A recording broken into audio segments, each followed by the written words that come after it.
One of my favorite things in the world to do is watch Friends. I know it's been off for years and years. It's not even around, but I still find myself binge watching old episodes. And I was thinking about this today and thinking, it's the predictability of the friends in the circle, right? You have Chandler with his quirkiness, Monica with her type A of just everything has to be so neat and tidy and organized. It's Phoebe's ability to make you laugh at her silly songs. Ross always comes in with those smart comments, and Joey and him and his food, like it is just so hilarious. And of course, Rachel, she just brings everybody together, and it's just such this beautiful, cohesive team of people. And it's why I wanted to come on and share with you today that I have an opportunity for you to find your friends in the content creation space. So if you are thinking about creating your first or your next digital course, I don't want you to miss this opportunity because Amy Porterfield just opened the doors for registration for her Course Confident Bootcamp. And I'm actually offering a special bonus for anyone that registers for the Course Confident Bootcamp through my special link. So I want you to go to crystalprofit.com/Amy-bootcamp to register. That's crystalprofit.com/Amy-bootcamp. And what you're going to find when you get there is I have this special bonus private podcast series. It's called Money Mindset for Creators. So I want you to go register for Amy's bootcamp, download the podcast, and immediately start listening to it, because what this training is set up to do is to help you get your mind right about monetizing your content, making money so that you can fuel your content creation dreams. So go to crystalprofit.com/Amy-bootcamp to register for Course Confident. And I cannot wait for you to find your friends and find the people that will be there for you. Do you see what I did there? Yeah, nice little friends segue connection. Go to crystalprofit.com/Amy-bootcamp. And I cannot wait to see you inside. Okay, let's get into today's episode. I don't know if you feel this way too, but I absolutely love it whenever I meet somebody who is as geeky about the same things as me. and if you don't already know this, you can assume I'm talking about podcasting, because today's interview was so phenomenal. I love it whenever I meet other people who are just as geeky and excited about podcasting as I am. So you're going to walk away from this episode today with someone else to follow that has tons of great information about podcasting, but also I want you to really hear how you can collaborate with other people in your industry instead of looking at someone as a competitor, because today's interview is exactly that. So let's get right to it. Welcome to the Profit Podcast, where we teach entrepreneurs how to start, launch, and market their podcast. I'm your host, Crystal Profit, and I'm so excited that you're here. Thanks for hanging out with me today, because if you've been trying to figure out the world of podcasting, think of this show as the time-saving shortcut you've been looking for. So let's get right to it, shall we? So like I said in the beginning, today's episode is an interview that I had with Ben Krueger. And I was so excited whenever somebody from his team reached out to me and they were telling me all about him, and I was looking at his information and I was like, wow, this is really cool, because in some industries, I think that it's very cutthroat and it's very like, oh, I'm going to be number one and it's me and only me and there can never be any, like, I just totally thought of Highlander. There can be only one. Oh my gosh. That was a super dork moment there. I never even watched Highlander. Highlander was a show, wasn't it? I think I watched the movie Highlander with my dad when I was little. But anyway, we're totally going off on something. I don't even know where that came from. But today's interview is showing to you that the podcasting industry is so collaborative. And I think that that's why I love having guest expert on this show. I really do, because they make it that much more fun, because I love hearing other people's perspectives and how their business is so much different than mine, and their journey has been different, and they have had different struggles, different challenges, and amazing wins that I get to help them celebrate. So that is exactly why I thought Ben Krueger was going to be a fantastic guest for the show today. So let me tell you a little bit about Ben. Ben is the founder and CEO of Cashflow Podcasting, and he's dedicated to helping industry advocates start, launch, and grow world-class podcasts for their businesses.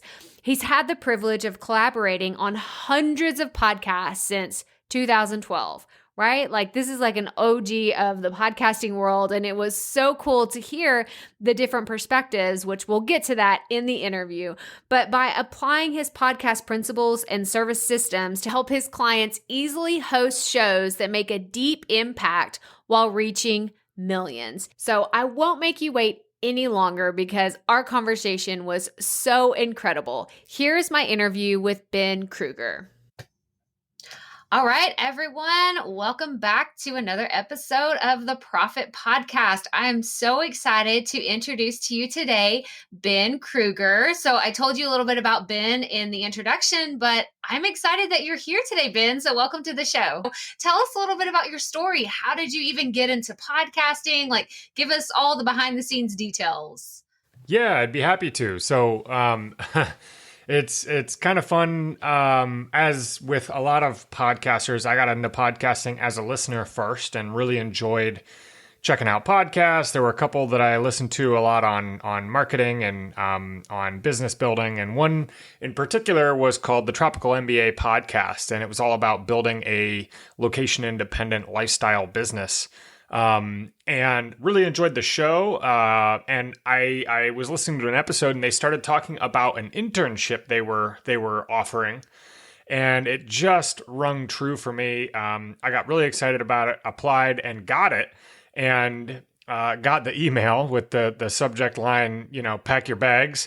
And because this was actually in the Philippines. So I ended up 2 weeks later in the Philippines, working as a intern with this group. And what was really interesting, hanging out with these guys and gals, Dan Andrews, the host of the podcast, was talking about how much work the post-production for their podcast was, and how he really wanted his team to be working on other things. And I had done some video and audio production in high school, wasn't a pro by any means, but, knew that I could kind of figure it out. So we talked through what it would look like to support their podcast from a production standpoint. And so essentially I started taking over the production of their show, and he really liked my work and started referring other folks my direction. And so it kind of got going that way, which was really, really fun and exciting. But where it really turned up and got interesting is, one of the other members of the community, came to me with, he has this online community of e-commerce business owners, and he wanted to start a podcast for the brand. But he's like, I want to start a podcast. I want to do it right. I don't have the time to figure it all out myself. And I just want to show up as the expert, as the topic expert, and have the rest handled for me. I want help with the strategy to make sure that it works. I want help with the setup so that I'm not dealing with all the technical stuff. And I just want to be able to record episode content because, I know my topic. I know who I want to talk to. I know what I want to talk about. But I don't want to deal with all the rest of it. So that's where it got really interesting and exciting for me, because then we got to craft from the very beginning, strategically how a podcast fits into his brand and business, what it can actually do in terms of moving the needle for his business and supporting his brand, and figure out all the pieces of how that process works in planning, putting together, and launching a podcast for a business, for a brand, for a leader, and an educator. So that is the process that got really exciting for me, the process that we built way back in, that was 2012, 2013, and the one that we've been refining and improving on ever since. So that's the long and the short of where I got into podcasting, and that's what has made it so much fun ever since. Okay, so that's incredible that the beginning of your story is so like, okay, I think I'm going to apply for this internship. You get it, and then you're kind of off to the races. But I want to go back to, you said that this was like circa 2011, 2012. And I want to know, what was it like then? Because now we're like working on fancy equipment. Like there's so many other things that I hear from veteran podcasters that have been doing this for a long time. And they're just like, if you only knew, like people starting these days have it so much easier. So can you kind of give us a little insight to what that was like whenever you are just entering the podcast world? Yeah, it was an interesting time where things weren't too challenging. Like there were enough tools and enough resources out there, enough like, Libsyn was in existence, so we didn't have to like email packets of audio files or like way back in the day. And there were like Blue Yeti mics were a thing, so that stuff was pretty easy because we could do straight up USB Blue Yeti mics, so it could be portable. And but the internet connections for calls were a little shoddier and a little shakier for sure. A lot of it was over Skype, and especially we were in Southeast Asia, so kind of depended on the day how the internet played out. But from a technical standpoint, it actually was right in that cusp to where we had a lot of the basic infrastructure and tools that make podcasting easy now. Just at the time, nobody knew about it. There weren't enough people in podcasting. There weren't enough people listening to podcasting for it to be a widely known thing. So there was a lot more research. There was a lot more, figuring out what that even meant, how to find things, because there weren't so many podcasting resources. You had to steal tools from other things, and make it work for podcasting. Right. So it's definitely gone a long ways since then, but I definitely caught it in the phase where it was still relatively accessible, or it was at the beginning phases of being accessible to non-super techies. Right.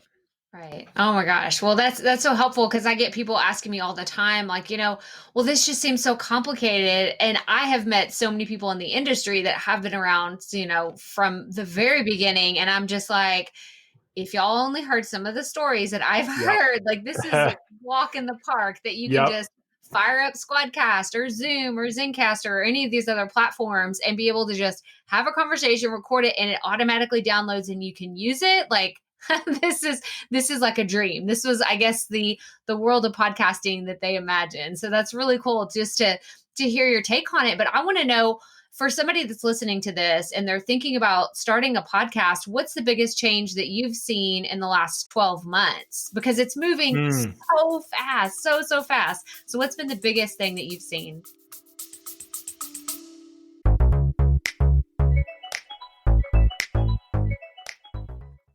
Being a woman in business comes with its own unique set of challenges, but also so many opportunities. We get ahead by leaning in to what makes us different from business as usual. I'm Samantha Hartley, host of Profitable Joyful Consulting, inviting you to a special 6-episode series exploring the experience of being a woman in business. You want to hear from women consultants who've hit $1 million, who sell 6-figure engagements, or who've broken their own revenue ceilings? Yeah, those are my clients, and they'll be sharing too. Join me for 6 must-listen episodes that tackle key challenges for women consultants. Follow Profitable Joyful Consulting on your favorite podcast app. Yeah, I think the biggest thing that I've seen and particularly around entrepreneur-based shows, because I know that's going to be most of our audience, is that you can't really show up with a super broad topic podcast anymore and expect to get any lion's share of the download market. For sure. Unless you're bringing that audience with you initially, unless you are bringing an audience from Instagram, from, an email list, from a community you're already a part of. I've seen the biggest shift being the general influx of types of shows and new podcasts being launched, which is fantastic. And I compare it a lot to like YouTube channels. Not so long ago, there weren't that many YouTube channels. And now, the internet is slowly becoming mostly video. And I think that is very similar to podcasting in that, yes, there's a lot of shows, but that doesn't mean that the opportunity is gone. And that doesn't mean, essentially what that means is you need to come to the market with a better understanding of who you want to podcast for. And Right. You have to be there to contribute. You have to be there to create value. Because if you are there to take, you are not going to get very far. That's so awesome. And that's such, like, you hit on a few things that are so important. And it's like, I say this all the time, is you have to lead with value and understand why you are there. I've met so many people that are just like, I'm going to start a podcast. Like, it's this like super simple thing. And I've heard so many people that say, if you talk to like the OG podcasters that have been doing this for a long time, they didn't do it to start making money. And now all these people are like flooding the market saying, I'm going to start a podcast. I'm going to make millions of dollars. And we're like, hang on, Yeah. What's your plan? What's your strategy? And then they look at me like, well, no, I can just turn on my microphone and I can just get millions of downloads. And I'm like, no. Yeah. No. It's not how it works. Unfortunately, that's not how that works. I mean, if it did, that'd be great. I'd be chilling on a beach somewhere with a Mai Tai, Exactly. But you hit on something really important, and that's the, being super narrow, super focused. And I know you deal with a lot of clients that are more in between the professional space and like the DIY entrepreneurs. And I recently have started talking to a lot more people that are right there in that clientele. And I hear this question over and over again. So I want to, I'm just going to pitch it to you and we're just going to run with it. But it is, how can I make a podcast about my industry when I think it's boring? People find financial services boring. They think insurance is boring. And I've given them my take, but I want to hear what you would have to say if someone said, my industry is boring. Where do I start? Yeah. So I find that the the ultimate antithesis to boring is finding that core group of topics, or that core direction that your listener group wants to expand into. So a great, and I think this is best communicated through examples, because I think that's a great way to just kind of wrap your head around things. So let's say you're a dentist and you want to create a podcast as a dentist. Yes, it is going to be painfully pull your eyes out boring if you start talking about crowns, and if you start talking about, teeth whitening, and if you start talking about dental things, because if as someone who goes to the dentist myself, and you listening to this are probably somebody who goes to the dentist, I hope, you don't care about dental hygiene or teeth or like how it's done, or it's a problem that has a finite solution. Like, you go to the dentist, they fix the problem, you leave and you go about your life.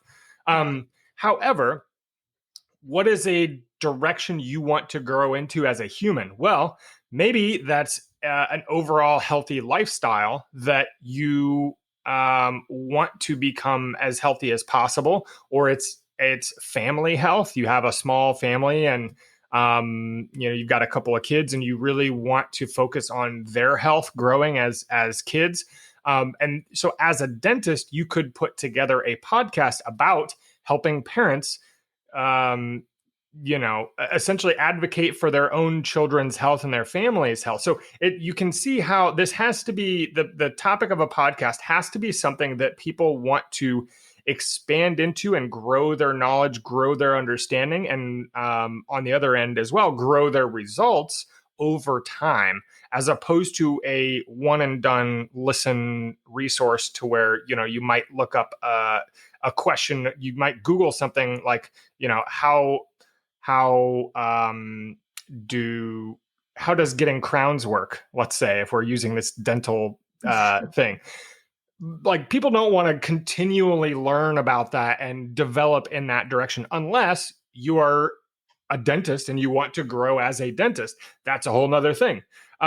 So I think the key thread here that I find is, if you can solve one fundamental problem for one group of people, one tightly narrowed group of people, and that problem that you solve is something that they work on an ongoing basis to improve or to understand better or to shift their mindset around. So, like, a great example of this, Katrina Ubel, she's one of our clients who is a weight loss coach for women physicians, and her podcast is called Weight Loss for Busy Physicians. And it couldn't be more on the nose, but you can see how, like, weight loss isn't a, today I decide to lose weight and by tomorrow it's done. Like, it's not a one-stop thing. So she can really create a relationship with people. She can really help people develop and grow over time. And that's the kind of thing people come back to and come back to and come back to. And that's what you want with a podcast topic. And that will never get boring. Yeah. Oh my gosh. Well, and I love that the title of that example, because it's not for busy professionals. It's not for busy teachers. It's not for busy stay-at-home moms. It is specifically for a particular audience. And I think that you hit something on, like, the nail right on the head. It goes back to just understanding your listener. Like, if going back to, if it's too broad, people have no reason to tune in. Maybe you got, away with that a few years ago, if you, just kind of threw something out there. But now in today's market, it's like, there are so many. I would like to know the statistic on how many new podcasts there are every single day, every single week, because I just know that it's increasing so rapidly. And to have something that specific is really people will find you. People will find you a lot easier.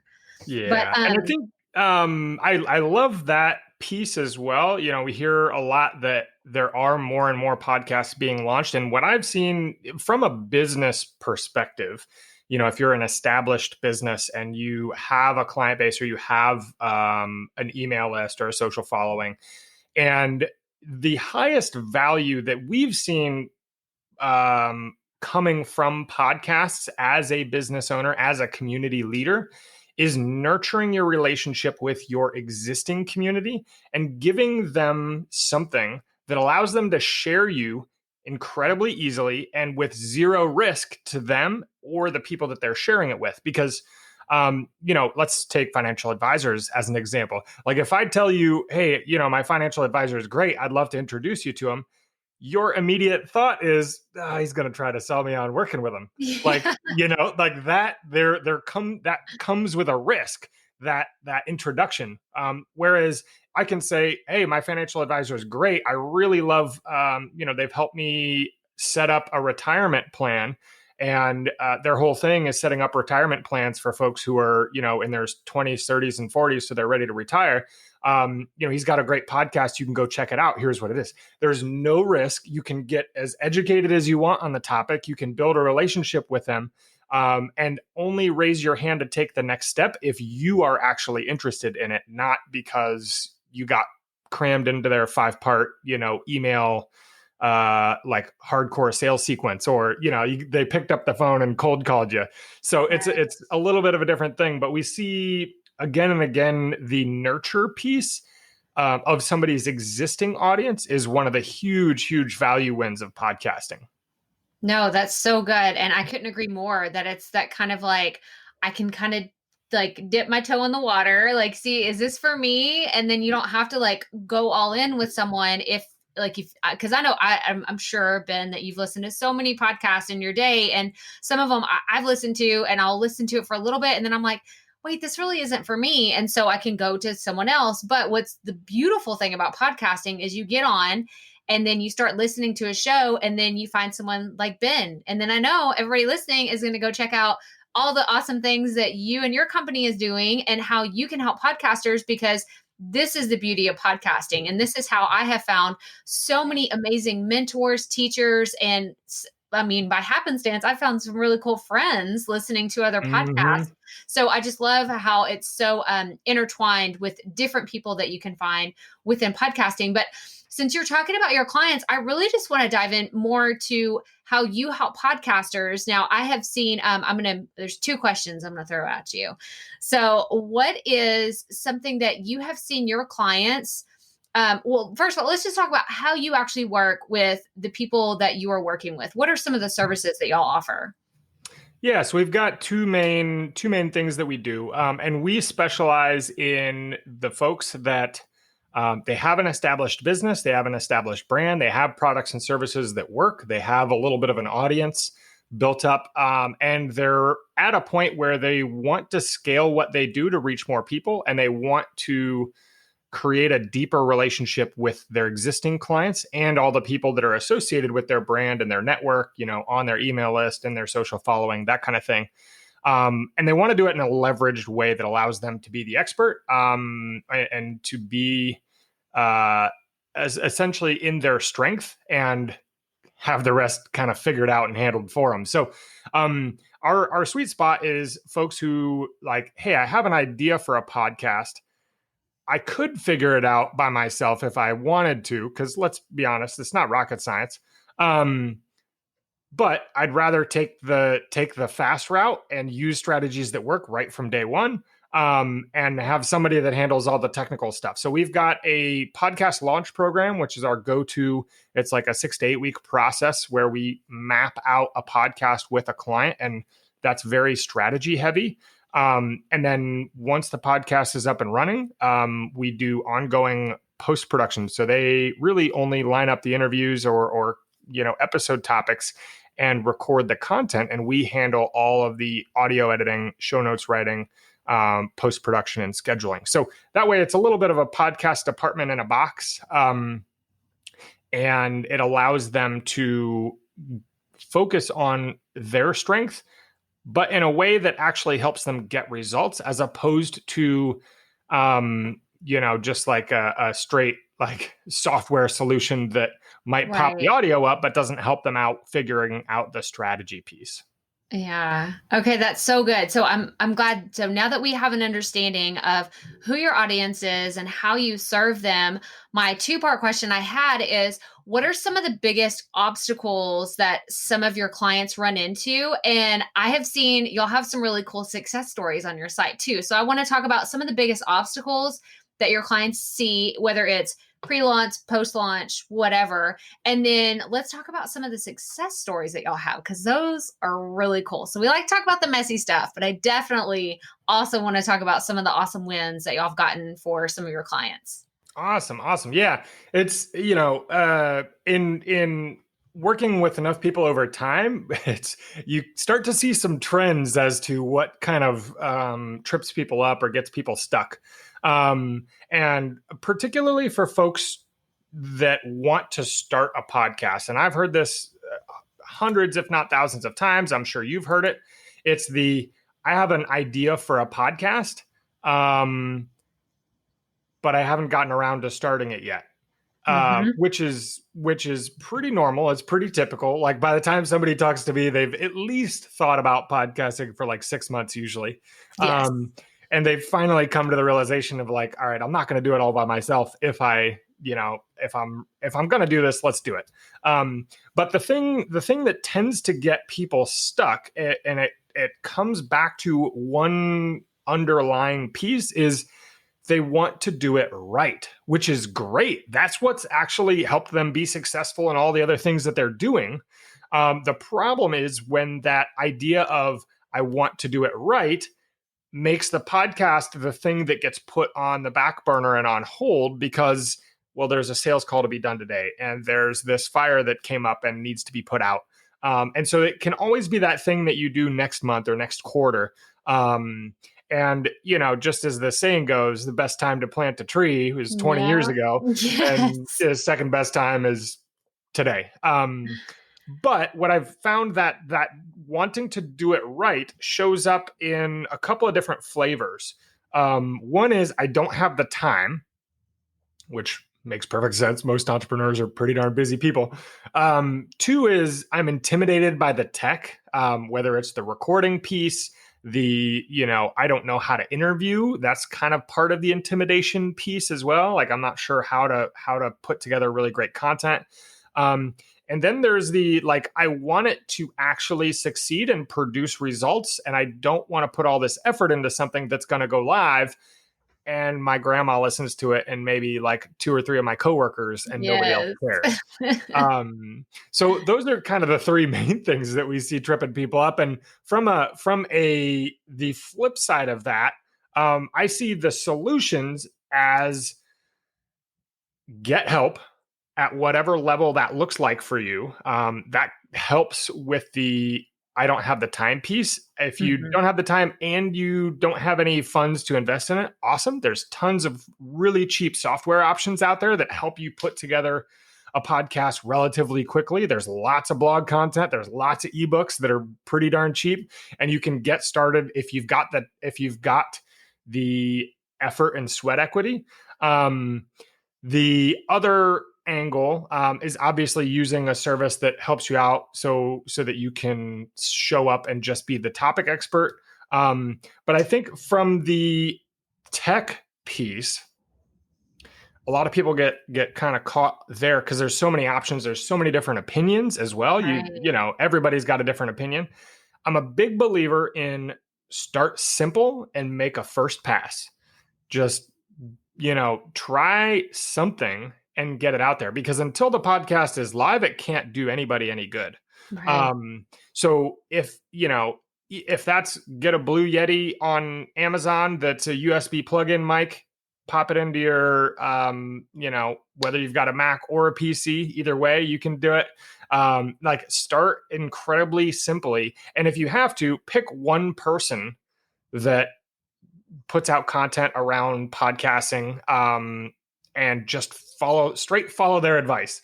Don't go research 82 articles over here and, just pick one person, follow what they do or follow, their blog content or whatever they put out in a book. Because that will help you just get the ball rolling. Because you can always, let's say you get 10 episodes in, you can get a different mic. You can get you can change to a different recording software. You can change to different things. But the biggest thing is people don't want to start and out of fear of there's too many options. What do I do? Just wing it with one. And you're somebody who's on the inside on this. It's pretty easy to change to different solutions once you have a podcast up and running. You're not stuck with things forever. Yeah. And you hit on a basic principle that we say all the time around here. And part of our tagline is we all have to start somewhere. And I was just thinking while you were saying that about just getting it out there is you don't even have the opportunity to have a good or a bad podcast if you never even have a podcast. Totally. Even if it's bad, the only way to improve is to get it out there and get going, and then you will have the opportunity to get better. But if it just stays in your head and that's the only place it ever lives, then no one ever gets to hear your important message. So that's I love that you just hit on that, because that is everything that we just say over and over again. And it is one of those messages that I think people need to hear over and over again. And that's why I wanted to have you speak about obstacles that your clients have, because they're no different than everybody else. And then you and we probably had some of the exact same things whenever we're started. It's there's so many options. You got to do this, you can do that. It's the analysis paralysis. But once you get going, guys, it's so much fun. It is so much fun. You engage with your listeners, and someone says, "Hey, I heard you on the podcast," and you meet them in real life. I mean, have you had any experiences with someone that's listened to any content that you've put out that's been kind of interesting? Yeah, that's always a fun one. Because the oddball experience of it is they know you so much better than you know them.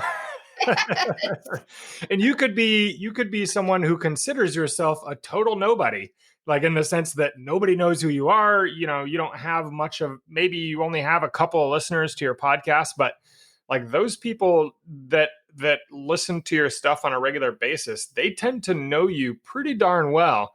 And whatever you share through your content, it's just such an interesting relationship because like Andrew Udarian, the guy that we initially launched way back when, when I talked to him about what the biggest impact of their podcast is, first off, he was saying that it definitely brings in a lion's share of the members of their organization and their community. But the piece that's more interesting in some aspects is he's like, people just come up to me at conferences and like strike up a conversation like, oh, hey, and they talk to you like you're a buddy or a friend, as opposed to, the typical conference experience where people don't know how to approach you or how to talk to you or how to, they already get a feel and a sense for your personality through the podcast they've been listening to, and very intimately. You are right in their ears. You're right in their earbuds. They might be driving to work or walking the dog or cleaning the dishes or whatever,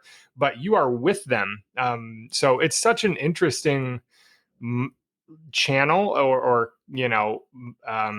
medium that creates that depth and intimacy of relationship that I don't think is quite as easy to replicate with some of the other channels like, blogging and video.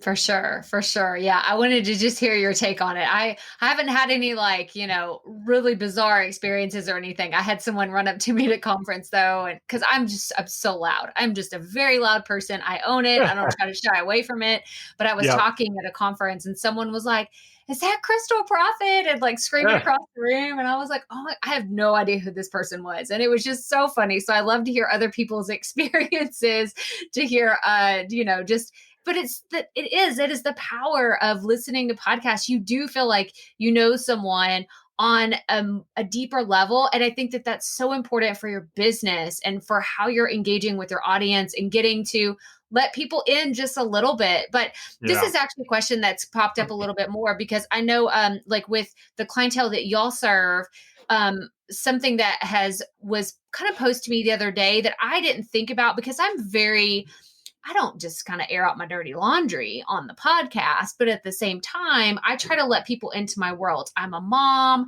We live in Texas. We've moved around a lot with our kids. And I kind of talk about these things, but I don't get too personal. So from your perspective, if you're talking to a client and they ask you, well, I want to let people know about me, but I don't want to share too many personal things about my life, what would you say to them? I think that's fine. I think the big thing is for your personality that shines through on the podcast needs to match the overall personality of your brand of whatever entrepreneurial venture you've got going. Because you can be really silly and laid back and you could be very open and like blatantly and painfully honest in bringing people in, and you can be very buttoned up and professional. But I think the key in podcasting really is that your personality that shines through on the podcast should match your actual personality. It shouldn't be a manufactured personality. And B, I think that needs to then match the brand that you have together. So like a great example of this, Bobby Klink, he does a podcast for people starting online businesses and developing online businesses. Well, he's a lawyer who initially started his online, going online and doing things online, but he tried to do it as a buttoned up, very, very suit and tie-esque kind of a lawyer approach. And it flopped, man. I think he spent like 25 grand on various activities and just got zero traction. And then when he finally made a bit of a shift to, okay, I want my personality to shine through, because he's the kind of guy who was in a punk rock band in college, and he's not a suit and tie kind of a dude. Like, he believes sometimes a swear word's the only thing that'll do for a situation. So as soon as he lets that shine through, that is something that people can authentically connect with, because it feels real. It either rings true for them and is something that they, feel naturally attracted to, or it's not, and they can go on their merry way. But all those people that it rings true for, they become, the tribe, the following, the potential prospects, because, he's got that personality that's now shining through. So even if you are in the most boring industry possible, it's the personality of you as an individual and of the brand,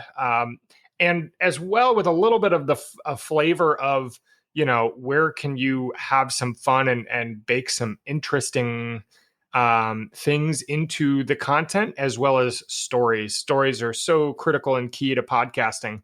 But now I'm getting into a whole nother thing. So No, that's so good. And I love that you mentioned Bobby. He was a recent guest on the show, and I've gotten to know him over the last 2 years, and he is just so much fun. And I'm so glad that you mentioned him, because he is a great, like, shiny example of someone, he's this Harvard law grad. Like, he has these amazing expertise, but you're right. Like, he shared some of his story about just like, it wasn't really me. And now he's the email guy who loves to talk about, I don't know if you really read a lot of his emails. We were talking about peanut butter and Cheetos. And I'm like, Bobby, what are you even talking about? But anyway, yeah, we could go so many different ways. But I want to go back to, let's talk about these success stories. Because I know you were saying that you have some just clients that have gotten amazing results. And I know that anybody listening right now, one of the questions that I get right after people want to know about technology is, how can I make money with a podcast? How is this actually feasible? What does that look like? So can you kind of share a little bit about how you've worked with clients in order, because I've seen some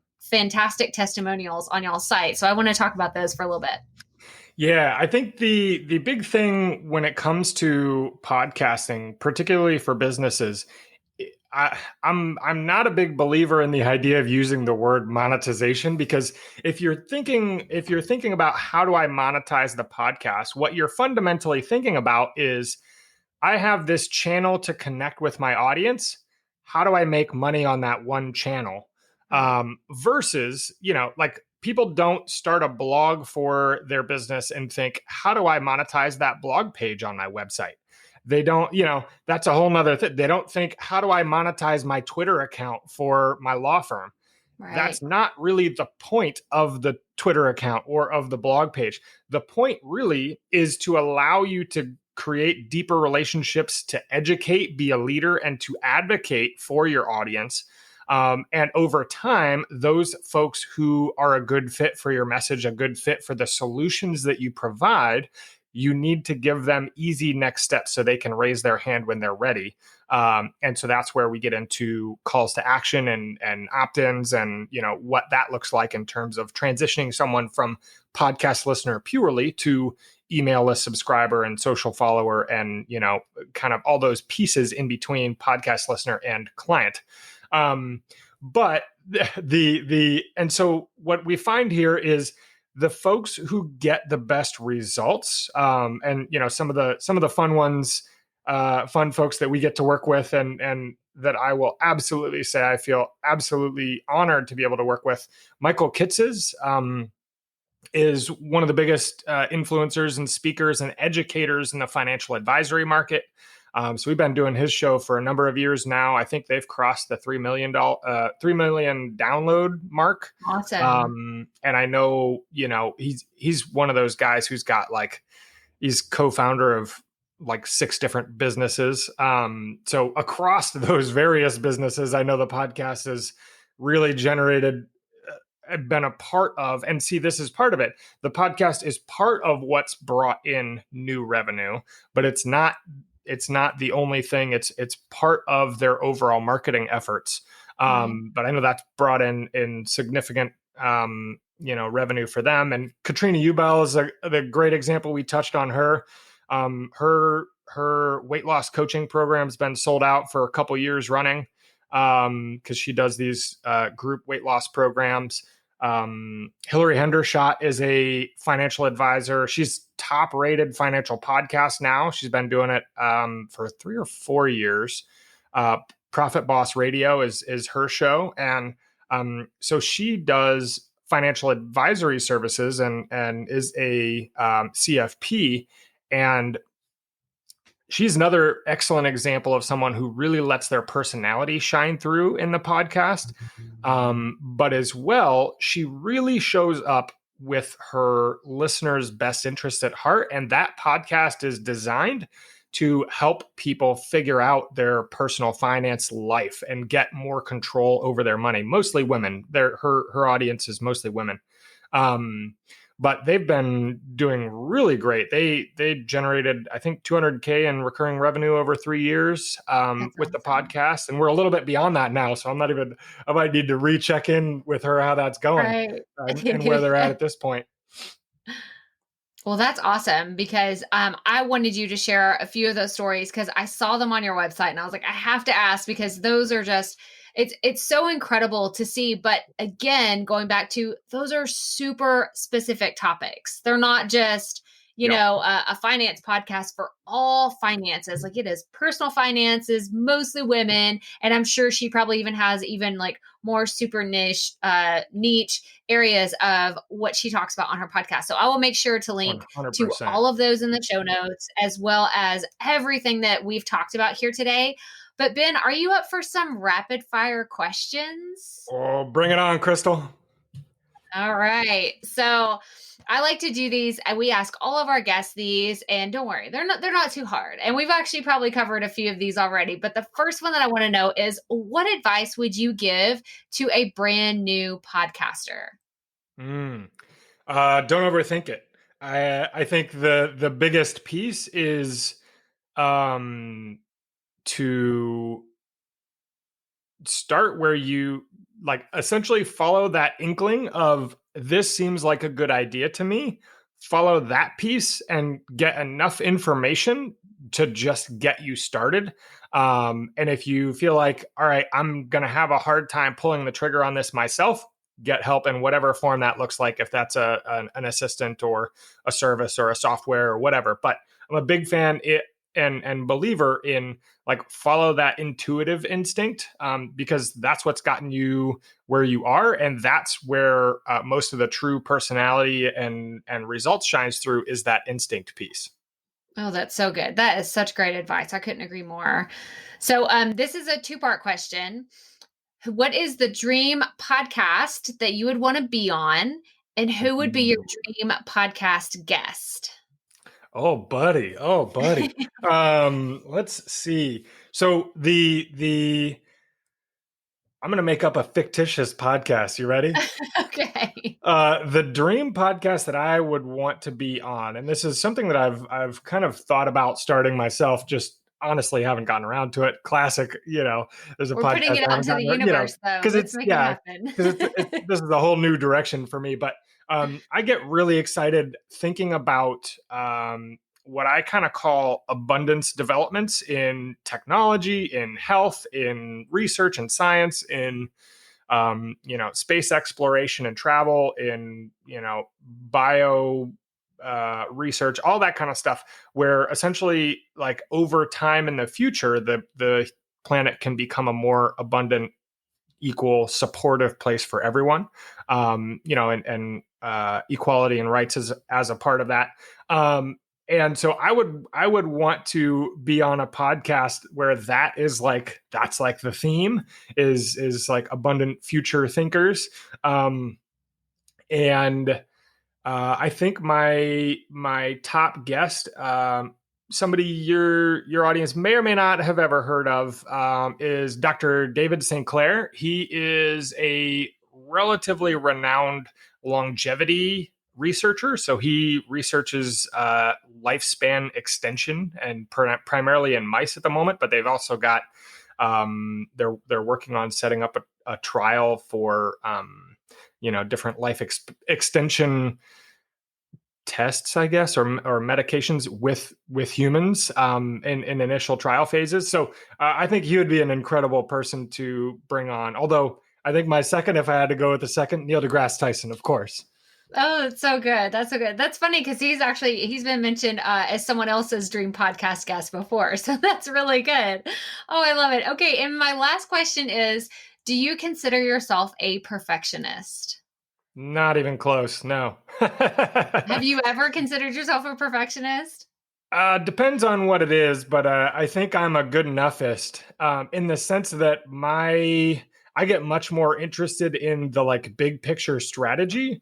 So I'm okay. So here's the delineation. I'm a perfectionist when it comes to using the right strategy or using the right approach. But the exact details of how it's implemented are far less, important to me. Oh, that's so good. No, and what did you say? It's a good enoughism, or what did Good you enough. Yeah, say? A I'm a good good enoughness. enoughist or a good, it's close enough. Close enough. I love it. I love it. Oh my gosh. Ben, this has been such a great conversation. And I just know that people are going to be so interested in all the services that you offer. And I know you have a book as well, right? I was looking at your site. So, where can everybody find more information about you and your company? And if they want to work with you, how can they get started? Awesome. Yeah. So we run the business website over at cashflowpodcasting.com. That's our brand. And that's where we do our podcast launch and production services. So if that's something you would love some help with, feel free to reach out to us there. And, we always connect with people just to talk through strategy and their idea first. And to make sure podcasting is even the right avenue for them. Because I think that's really important, and finding the right fit for folks is critical. But a lot of the stuff that we do, we put out for free. We share our entire strategy that, so that folks who can't afford or aren't able to work with a done for you service, they can implement it on their own. So that is all over at thepodcastprinciples.com along with the book. And that's where we talk about the podcast principles that we've developed and really figured out over this time working with a bunch of different entrepreneurs and businesses and leaders. So that's where all the goodies are in terms of what I've got to share anyways. Oh, that's perfect. Yeah, we will definitely link to all those in the show notes, or anybody that's interested. We would love for you to go check them out and hit up Ben. I mean, he has shared so many amazing insights and wisdom to everything that you've done in the podcasting world. But also, I really wanted to hit home on how you've been able to help clients reach some awesome success. So, y'all reach out to Ben, give him a shout, say Crystal sent you, and say, like, we're here to have an amazing podcast. So thank you so much for being on the show today, Ben. So what'd you think? That was a pretty incredible story, right? And he had so many awesome tips and strategies and insights to share. And like I said in the beginning, I'm just so grateful that the podcast industry is so inviting and acceptive of newbies like me, because let's be honest, Ben's been around since 2012. Like, that is 4 times the amount of podcasting knowledge that I have, but yet he is still collaborating and reaching out to other people who are trying new things, trying things differently, and who have totally different perspectives on what the podcast industry can be and how we can make it better. So I hope that you enjoyed today's episode. Make sure you go check out the show notes at crystalprofit.com/episode 162, where you're going to find all the links that we talked about here today. And make sure you go check out thepodcastprinciples.com so you can see all the great resources Ben and his team are sharing over there, because I check them out.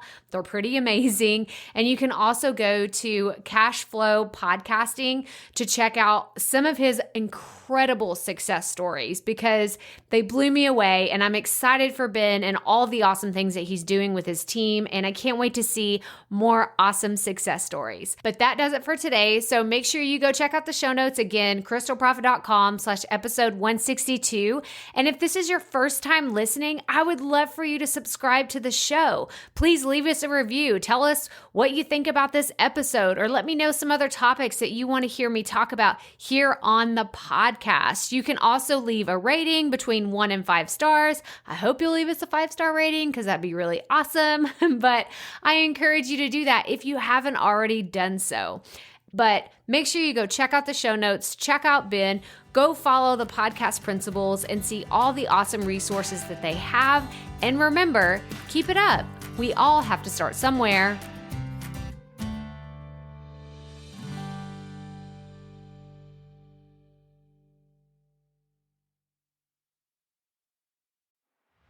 Hey, Profit Podcast listeners. Thanks for sticking around to a little bit after the episode to hear this special message because I want to hear from you.